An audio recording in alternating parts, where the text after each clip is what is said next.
Welcome back to the Deep Dive. We're here to cut through the noise, get straight to what matters.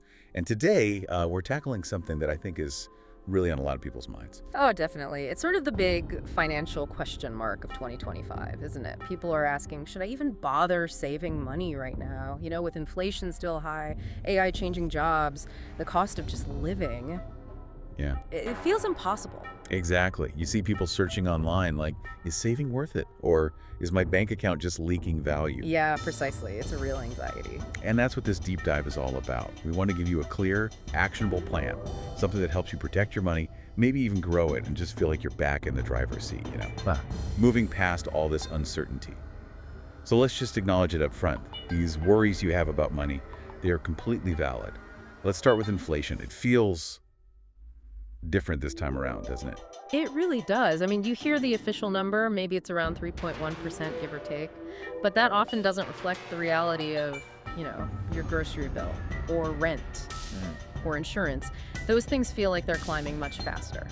Right, so that traditional idea of just putting money aside, it feels a bit like treading water, maybe even sinking. Exactly. It can feel pretty ineffective, almost futile sometimes. And then there's the whole job security thing. We keep hearing about AI, automation. Yeah. It's not just like factory jobs anymore, we're seeing it in customer service, even some white-collar roles. How is that changing how people think about saving? Well, it adds another layer of uncertainty, doesn't it? If you're worried about your future income, the old rules about saving might not feel relevant. But here's the crucial point. Saving itself isn't dead. Not at all. Okay, so what is the problem then? The problem is old school saving. Just, parking all your cash in a standard checking account that earns practically nothing. That's the strategy that doesn't work anymore. We need a new strategy for this new economy. Your money has to work harder. Okay, so new strategy for the new economy. I like that. Let's get practical. If that old way is out, what should people actually do? Let's kick off with strategy number 1. All right, strategy 1. You absolutely need a high-yield emergency fund. This means setting aside at least 3, maybe even 6 months of your essential living expenses. Okay, 3 to 6 months. But not just any account, right? You said high yield. Exactly, and not your regular checking or savings. We're talking about high-yield online savings accounts. Think places like Ally, Discover, maybe Capital One. Right now, you can find rates, the APY, that's the interest you earn, somewhere between 4.5% and maybe 5.25%. Wow, that's way better than the near zero in a checking account. Night and day. It means your emergency money isn't just sitting there losing value to inflation quite as fast. It's more like an inflation-resistant buffer. An inflation-resistant buffer. Oh, Okay, that makes sense. It feels more active. Now, strategy 2 involves leaning on technology a bit more. Cash management apps. Yeah, this is about making saving easier, almost automatic. Apps like SoFi, Chime, Empower, they have features that help you save without really thinking about it. Like rounding up purchases. Exactly. Yeah. Or setting up automatic transfers, maybe small amounts each week or month. It just happens in the background. The key insight here is simple. Automation beats discipline every single time. You set it up once, and it just works. Automation beats discipline. That's a good takeaway. So let's say someone's done that. They've got their 3-6 months in a high-yield account. Maybe they've automated some savings. What's next? What about the rest of the money? Okay, once that emergency fund is solid, that's when you start investing the rest. And this doesn't have to be huge amounts. Even small, consistent investments add up significantly over time. Like how small?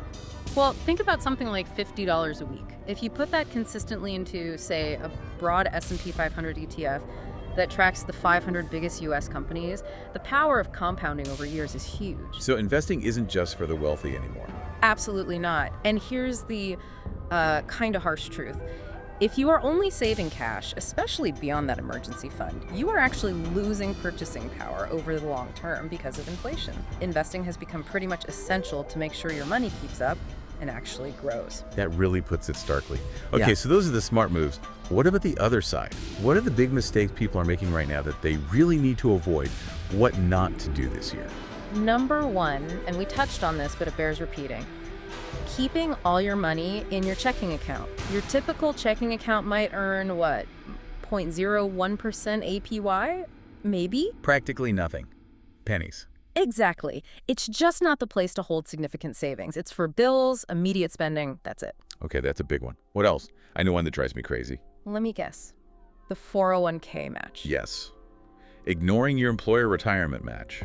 If your company offers to match your 401k contributions and you're not taking it, You're literally leaving free money on the table. it's like saying no thanks to an instant guaranteed return. It's baffling sometimes. It really is one of the easiest wins in personal finance. Don't skip it. And the third big mistake is what I call panic saving without a plan. What does that look like? It looks like maybe feeling guilty or anxious. So you throw $200 into savings 1 month, but then life gets busy or expensive and you save nothing for the next 3 months. That kind of inconsistent stop-start saving, it just doesn't build momentum. It's not very effective. It ties back to the automation point. Exactly. Set up those auto transfers, even if they're small. Remember, consistency beats intensity, especially in saving. A little bit regularly is far better than large chunks sporadically. Consistency beats intensity. Got it. Yeah. Okay, we've got some really great questions from listeners kind of reflecting these anxieties. Let's tackle a couple. First one, can I save and invest at the same time, or should I pick one? What's the verdict? Oh, that's a classic. And the answer is clear. Yes, you absolutely can, and you probably should do both. But there's an order of operations, you know? Priority first. Priority first, get that emergency fund established, nail down those 3-6 months in the high yield account. That's your safety net. Once that's solid, then start diverting funds, even small amounts, towards consistent investing. They work together. Okay, so foundation first, then build on it. Makes sense. All right, here's another one we hear a lot, often with a bit of worry behind it. Is it too late? Is it too late to start saving if I'm, say, 40? No, emphatically no. It is never too late to start. That's good to hear. The absolute most important thing is just to begin. Start now. Start with what you can manage, even if it feels small. Every single dollar you save and invest today is a dollar your future self will be incredibly grateful for. Compound interest still has time to work its magic. So don't let age be a barrier to starting. Definitely not. Just get started. So if we kind of zoom out and connect all these dots, the big picture is pretty clear.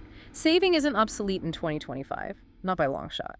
But you do have to adjust your playbook. Your strategy needs to match the reality we're living in now. It's about adaptation, not giving up. Yeah, you put it perfectly earlier. Smart money isn't just about working harder.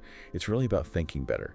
And that mind and how you approach your finances internally, that's probably your most powerful tool right now. It really is. So as you're listening to this, maybe the question to ask yourself is, how does shifting to these kinds of strategies, the high yield accounts, the automation, the consistent investing, how does that change your relationship with money?